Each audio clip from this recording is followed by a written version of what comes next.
सही बात है? कोई डाउट है अभी? तो अब एक्टिव और पैसिव पढ़ रहे थे हम। तो पैसिव मतलब विदाउट एटीपी, ऐसा ट्रांसपोर्ट जो बिना एनर्जी खर्च किए हो जाए। मैंने परफ्यूम की बोतल खोला और फ्रेग्रेंस पूरे क्लासरूम में फैल गई। This is high concentration to low concentration, वो मॉलिक्यूल्स की मूवमेंट। लेकिन इसमें कोई एटीपी लगा? ऑटोमेटिक हो गया ना? तो ये ट्रांसपोर्ट को बोलते हैं पैसिव ट्रांसपोर्ट। समझा? और जो ट्रांसपोर्ट के अंदर एटीपी यूज होगा उसको क्या बोलेंगे? समझा? पक्का? कोई प्रॉब्लम नहीं है? एक्टिव ट्रांसपोर्ट, पैसिव ट्रांसपोर्ट समझता है? अच्छा ठीक है, गुड।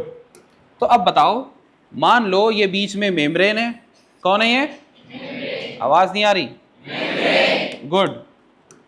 और ये कुछ मॉलिक्यूल दिख रहे हैं इधर? ओके ठीक है।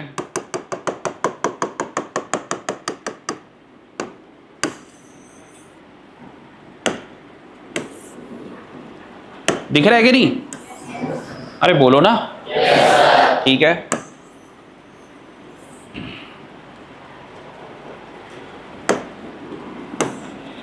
अब बताओ, सोच के बताना, कहां पे कंसंट्रेशन ज्यादा है? ए या बी? ए में कंसंट्रेशन ज्यादा है। बी वाले अंधे हैं क्या? अबे ये ज्यादा है कि ये ज्यादा है? ए ज्यादा है ना? हाँ, तो ऑब्वियसली हाई कहां पर है? तो मैं बोलूंगा ये हाई है। तो अगर हाई टू लो मतलब ए टू बी अगर मूवमेंट हो रही है, कैसे? High to low. तो ये कैसी है? ये कैसी होती है? समझा? और अगर मैं बोल रहा हूं नहीं नहीं, मेरे को मूवमेंट ऐसे नहीं, मेरे को मूवमेंट ऐसे चाहिए, यहां से यहां मूवमेंट करनी है, तो तुम बोलोगे सर लो से हाई। मैं बोल रहा हूँ हाँ, मुझे लो से हाई मूवमेंट करनी है। तो इसके लिए तो पैसा लगेगा ना। एक्टिव ट्रांसपोर्ट है ना? नहीं समझा? समझा? अच्छा इधर देखो, मान लो ये स्लाइड है। स्लाइड समझते हो? वो घसरकुंडी, फिसल पट्टी, और क्या क्या बोलते हो उसको? हाँ, ये है लैडर। ठीक है भाई? और ये इधर से ऐसे ये बना रहता ना, और फिर ये ऐसी ओह फिसल जाओ। हाँ, फिसल गए। ठीक है? ये बचपन में खेले होगे ना? अब बताओ, तुम यहाँ हो, इधर देख ले बेटा।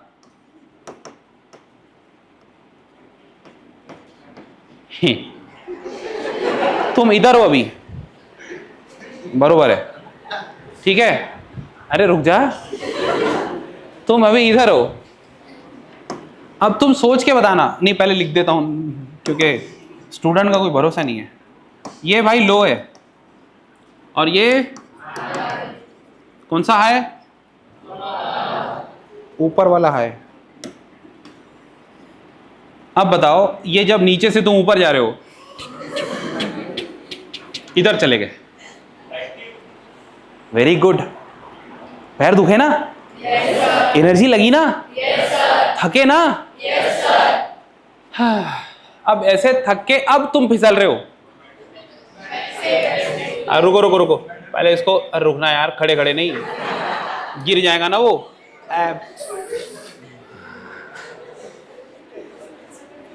अब बताओ, ये लो आ गया ना?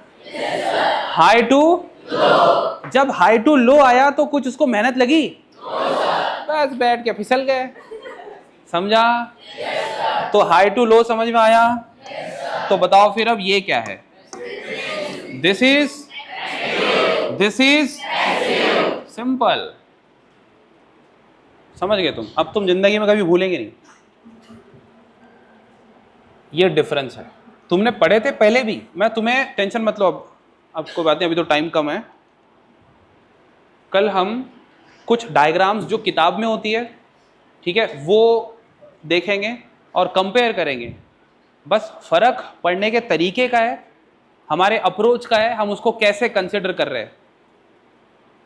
अगर मैं ये सब बातें, इधर देखना सब, अगर मैं यही सब बातें तुम्हें थ्योरेटिकली लिख कर पढ़ाऊं, मतलब फॉर एग्जांपल एक हाथ एनसीईआरटी का खोलो जरा, एनसीईआरटी खोलो। किधर है? इधर है क्या फाइंडर?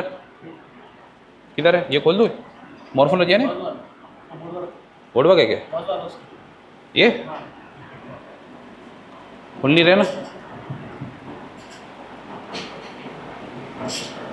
खुल गया।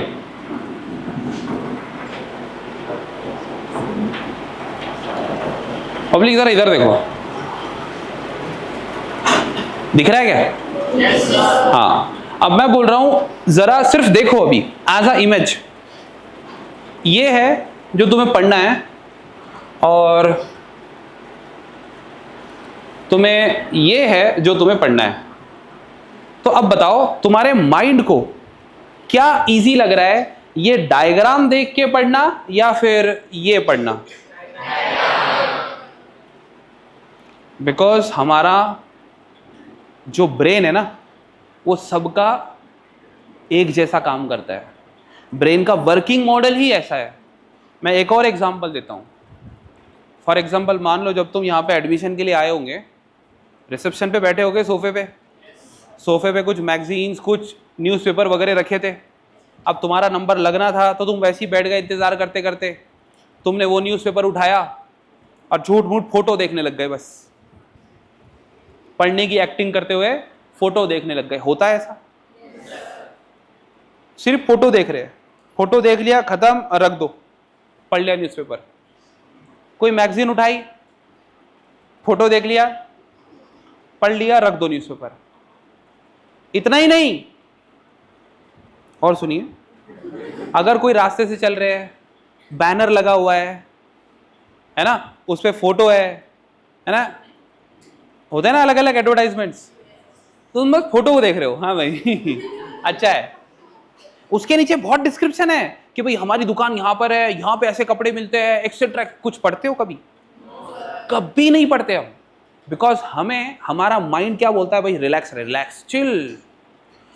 तो हम बोल रहे हैं कि इमेज देखना और इमेज याद रखना, रास्ते याद रखना, 2-3 बार रास्तों से जाते हैं हमें याद हो जाता है, तब भी तो दिमाग काम कर रहा है ना भाई। तो when we are studying with the help of diagrams, your brain is working with full speed, and when we are studying with these theoretical words, your brain is also working at full speed. But stress कब आता है ये देख के? तो इसलिए हम complete biology diagram base पढ़ेंगे। समझ में आ रहा है? yes, sir. ये फर्क है।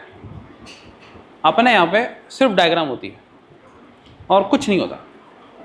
मतलब एनसीईआरटी ऐसी लिखी होगी, मैं तुम्हें इसका डायग्राम दे दूंगा, तुम्हें कुछ नहीं करना, बस वो डायग्राम बनाने हैं। इफ इन केस अगर एनसीईआरटी ने अपने तरफ से कुछ डायग्राम दिया है तो ऑब्वियसली एनसीईआरटी तो बॉस है, तो भाई ने बोला मतलब करने का। तो ये डायग्राम जब एनसीईआरटी ने दिया है, फॉर एग्जाम्पल बोल रहा हूँ, अभी वो टाइम है इसको पढ़ने के लिए, तो फिर हम अपनी डायग्राम बनाएंगे क्या? नहीं, फिर ये डायग्राम से पढ़ेंगे। कुछ समझा तुम्हें? पक्की बात है? कुछ गड़बड़ लग रही है क्या? कोई गड़बड़ नहीं है। बस हमारे पढ़ने के तरीके में जो चेंज लाना है हमें, वो ये चेंज चाहिए। यहाँ पे अपने कोचिंग में कुछ इस तरीके से पढ़ाया जाता है, ठीक है? क्योंकि देखो, जब तुम लास्ट में तुम दोगे एग्जाम 2027 में, राइट? अब 2027 में जब तुम एग्जाम दोगे 2 साल बाद, और तुम रिवीजन करने बैठे, जैसे इनका 4 मई को एग्जाम है, तुम्हारा 5 मई को या फिर 4 मई को, मई में ही होगा कभी भी, और तुम 1 हफ्ता पहले रिवीजन करने बैठे, तुम्हारे पास में इतना सारा पूरा एकदम बंडल होगा, पूरा का पूरा बंच होगा, अपना न्यूज़पेपर बोल रहा हूँ, क्वेश्चन पेपर का, तुम वो रिवाइज नहीं कर सकते बिकॉज टाइम नहीं है। तुम्हारे पास लिखे हुए नोट्स होंगे इतने सारे, रिवाइज नहीं कर सकते, तुम्हारे पास टाइम नहीं है। एनसीईआरटी है, थ्योरेटिकल लिख पढ़ नहीं सकते, टाइम नहीं है। तो ऐसा कुछ हमें तैयार करना पड़ेगा, हमें ऐसा पढ़ना पड़ेगा जिसके थ्रू क्या होगा? एग्जैक्टली, जिसके थ्रू फटाफट रिवीजन हो जाए, पूरा चैप्टर आधे घंटे में निपट जाए। कुछ समझ में आ रहा है? तो बेटा थोड़े दिन में यही लेवल पे अपनी पढ़ाई शुरू होने वाली है, समझा? पक्की बात है? मुझे मेरा प्रॉमिस याद है, क्या तुम्हें तुम्हारा याद है? भूल गए तुम? मेरा प्रॉमिस ये था कि तुम क्लास में आके बैठो, सिर्फ बैठ जाओ और ध्यान से सुनो, बाकी सब मेरी रिस्पॉन्सिबिलिटी है तुम्हें समझाना भी और तुम्हें याद भी कराना। याद तुम्हें घर से नहीं करके आना है, यहीं करा दूंगा क्लास में, बट तुम्हारा प्रॉमिस ये था कि सर हम होमवर्क करके लाएंगे, जो इंस्ट्रक्शन मैं बोलूंगा वो तुम फॉलो करोगे। याद है? yes, भूल गए क्या? no, हाँ, तो देखो कितना ही अच्छा पढ़ लो, कितना ही समझ लो, कुछ भी कर लो, तो तुम भूल जाओगे, बिकॉज ह्यूमन ब्रेन है, हम भूल जाते हैं। तो ब्रेन की एक्सरसाइज करने के लिए कुछ ना कुछ होमवर्क होता है, वो अगर होमवर्क तो ईमानदारी से कर लोगे ना, तो बस फिर सब खत्म, फिर तो कोई टेंशन ही नहीं है। मतलब शॉर्ट मार्क्स मिल जाएंगे तुम्हें, और जो कॉन्फिडेंस बूस्ट होगा ना वो अलग। मतलब तुम्हें खुद विश्वास होने लगेगा कि बस अब हो गया भाई, अब 360 तो ऐसे ही ले लेंगे सर बायोलॉजी में। सब छोड़ो, अभी कितने दिनों का बेटा क्लास कर रहे हैं अपन? 4-5 दिन हो गए ना? कितने लोग 3-4-5 दिन से क्लास कर रहे हैं? हाथ ऊपर करो।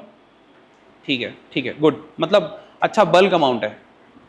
तो ये बताओ, अब 3-4 दिन हो गए तो बात हो सकती है, जो तुम स्कूल में पढ़ते थे और जो तुम यहां कोचिंग में पढ़ रहे हो, इसमें कोई फर्क लग रहा है? yes, सबको लग रहा है? yes, कितने लोगों को फर्क लग रहा है? हाथ ऊपर करो। अच्छा 100%, ठीक है। फर्क में पॉजिटिव चेंज है या नेगेटिव चेंज है? सबको पॉजिटिव लग रहा है? yes, अरे वो अच्छा था ना अपना स्कूल वाला, मैं क्वेश्चन बैंक दे देता हूं और वही क्वेश्चन रट लो और वही आ जाएंगे, लिख लो। इससे हमारा ब्रेन लॉक हो जाएगा। फर्क ये है, यहां पे अपने कोचिंग में यहां पे जो पढ़ाई होगी और जो अभी तक तुम पढ़ाई कर रहे थे, उससे फर्क क्या है वो समझाता हूं।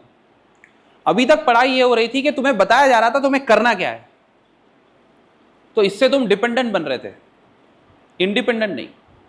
यहां पर तुम्हें पढ़ाया जाएगा और समझ में आ जाएगा तुम्हें।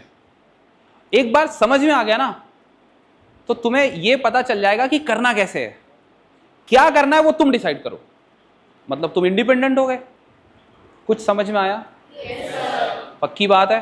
yes, तो ठीक है, कंप्लीट 360 डिग्री लेवल पे अपना तैयारी होंगी।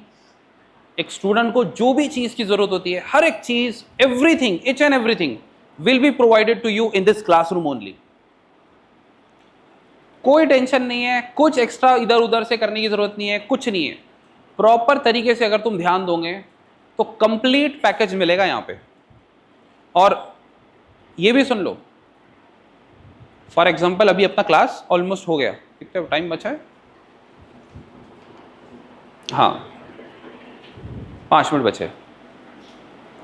तो जैसे क्लास खत्म हो गया ना फटाक से, ऐसे ही हुआ करेगा।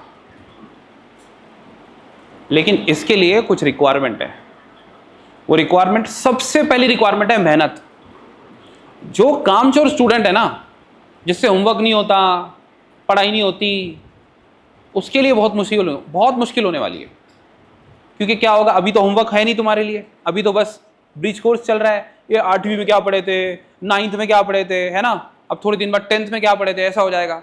लेकिन उसके बाद जब हम शुरू करेंगे तो कुछ ना कुछ अमाउंट ऑफ होमवर्क मिला करेगा तुम्हें। अभी तो होमवर्क नहीं मिल रहा है, तो जब होमवर्क मिलेगा तो होमवर्क चेक भी होगा। इनको बंडल अंडल दिखाए कभी होमवर्क के? देखे होंगे इन्होंने, है ना? हाँ, तो हर स्टूडेंट यहाँ पे होमवर्क करके लाता है। पूरे क्लास का होमवर्क बंच फॉर्म में, इतना बड़ा बंडल डेली का, हर क्लासरूम का, हर बैच का अलग से जमा होता है। जो स्टूडेंट होमवर्क नहीं करता उसके घर पे फोन करते हैं। होमवर्क होता है, बायोलॉजी का होमवर्क रहेगा 15 मिनट का, कभी कभी 20 मिनट का, और महीने में एक बार 1-2 घंटे का होगा।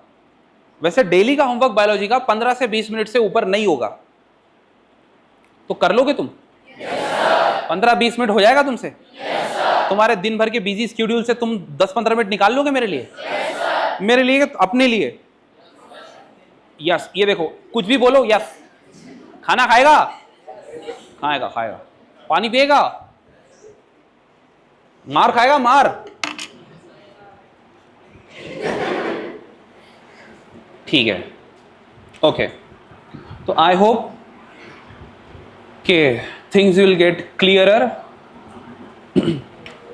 डे बाय डे, और क्लियर हो जाएगा, ठीक है?